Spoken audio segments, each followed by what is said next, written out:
Hi guys, welcome to the channel. In today's video, I'm going to show you how you can download Thread and Instagram app. So before getting into this video, must subscribe to our YouTube channel and click on the bell icon. So the first step you simply need to do is to open Play Store and you need to search for Thread by Instagram. Okay, so here you can see my last search. Click on that and you can see the first one application, that is Thread. You simply need to click on that and you can find download button here. As you can see that I already download that application, so let me show you in my smartphone.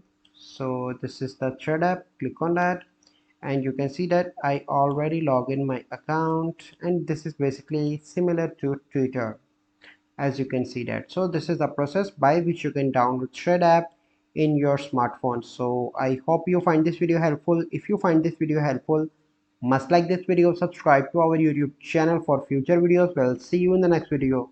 Thank you, have a good day.